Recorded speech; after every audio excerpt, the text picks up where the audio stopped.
வணக்கம் நண்பர்களே. வணக்கம் ஐயா. வணக்கம். எப்படி இருக்கீங்க? நல்லா இருக்குங்க ஐயா. இன்றைக்கி பெரும்பாலும் பார்த்தீங்கன்னாக்க சின்ன குழந்தையிலேருந்து பெரியவங்க வரையும் இன்னும் யூஸ் பண்ணுறாங்க. இந்த ஃபஃப் அடிக்கிறாங்க. அடித்தாதான் அவங்களுக்கு அந்த நுரையீரல் ஃபங்க்ஷன் நல்லாயிருக்கும். இல்லை மூச்சு விடத்தில் சிரமம் ஆகிடும், கொஞ்சம் தூரம் ஓட முடியாது, வெயிட் தூக்க முடியாது, இது மாதிரி பிரச்சனை இருக்குது. ஆஸ்துமா இருக்குது, வீசிங் இருக்குது, அருமா அலர்ஜி இருக்குது, ரன்னிங் ரோஸ் இருக்குது, இல்லை டிபி இருக்குது, காசநோய், இல்லை நான் என்ன சொல்கிறேன், நுரையீரல் சார்ந்த பிரச்சனைகள் வந்துருச்சு, மூச்சு விடத்தில் சிரமமாக இருக்குது. இப்படிப்பட்டவங்களுக்கு நீங்கள் ஒரு மூக்குலேயும் அதிகபட்சம் 2 சொட்டு மருந்து விட்டாவே போதும், 2 சொட்டு விட்டாவே போதும் சரியாயிடுன்னு சொன்னீங்க.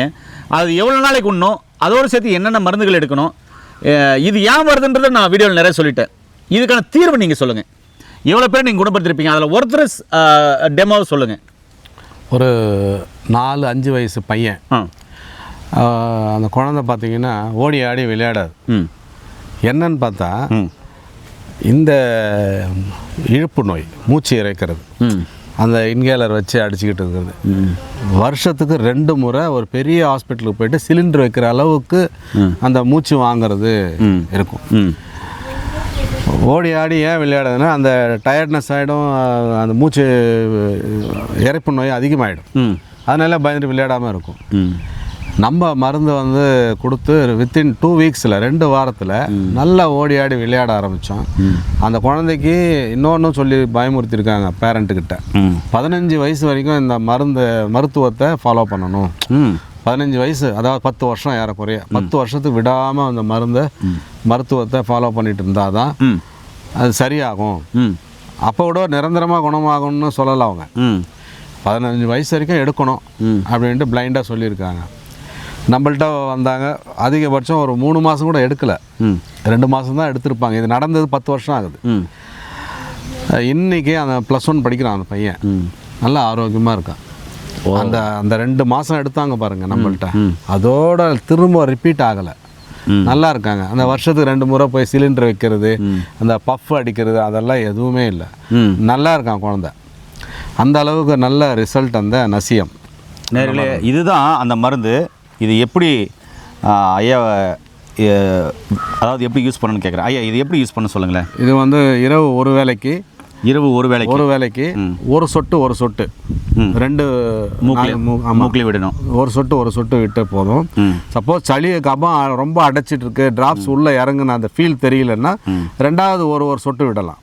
அதுக்கு மேலே வேண்டாம், அதுக்கு மேலே விடக்கூடாது. ஆமாம், அதிகபட்சம் 2 சொட்டு. ஒரு நாளைக்கு எத்தனை முறை விடணும் ஐயா? இரவு ஒரு வேளைக்கு விட்டால் போதுங்க ஐயா, போதும். பகல் பொழுதில் மூச்சிறைப்பு இருக்க மாதிரி ஃபீல் ஆச்சுன்னா விடலாம், இல்லைன்னா தேவையில்லை. ஐயா, இது என்ன ஐயா டேப்லெட் வச்சுருக்கீங்க? இது வந்து இது 2ம் சேர்த்து எடுக்கணும். காலையில் ஒரு வேளை, இரவு ஒரு வேளை தேனில் குழச்சி சாப்பிடணுங்க ஐயா. இதை கேப்சூலை உருவிடணும். ஆமாம், எடுத்துட்டு ஓப்பன் பண்ணி, ஆமாம், அதில் கையில் கொட்டிட்டு அந்த சூரணத்தை தேன் விட்டு குழச்சி நாக்கில் படணும். நாக்கில் தான் சாப்பிடணும். ஆமாம், இது இப்படி ஓப்பன் பண்ணி கையில் போட்டு தேனை விட்டு குழச்சி நாக்கில் நக்கி சாப்பிடணும். அந்த இதை வந்து நாக்கில் நக்கி சாப்பிடணும். ஆமாங்க. இது காலையில் எத்தனை முறை சாப்பிடணும்? நைட்டு காலையில் ஒரு கேப்சூல், நைட்டுக்கு ஒரு கேப்சூல் ஐயா. ஓகே. உணவுக்கு பின்னாடியே எடுக்கலாம். ஆமாம் ஐயா. இந்த பார்த்தீங்கன்னாக்க மருந்துகள் எடுக்கும்போது அவங்க கடைப்பிடிக்க வேண்டிய பத்திய முறைகள் என்னென்ன? இந்த மருந்து எடுக்கிற வரைக்கும் ஃபாலோ பண்ணால் போதும். அதுக்கப்புறமா சேக்காய் போட்டு தலைக்கு குளிச்சுட்டு வந்து உட்காந்து தயிர் சாதம் சாப்பிட்டாலும் அவங்களுக்கு அந்த வீசிங் ப்ராப்ளம் வராது. ஏன்னா சொல்லுவாங்க, எனக்கு சீக்காய் போட்டால் ஒத்துக்காது, தும்மல் வந்துடும், சளி வரும், மூச்சு இறைக்கும், அப்படி இப்படின்வாங்க. இதை முடித்து இந்த கோர்ஸ் 2 மாதமோ 3 மாதமோ எடுத்து முடித்த பிறகு சேலஞ்ச் பண்ணி சொல்லலாம், சீக்காய் போட்டு குளிச்சுட்டு வந்து தயிர் சாதம் சாப்பிட்டாலும் அந்த சளி இருமல் வராது. அந்த அளவுக்கு வேலை செய்யும். பத்திய முறைகள்னால் இப்பொழுதைக்கு அவங்க அந்த சில்லுன்னு சாப்பிட வேண்டாம். இது முடிச்ச பிறகு ஒன்றா டெஸ்ட் பண்ணி பார்த்துங்க, எதுவும் உங்களை பாதிக்காது.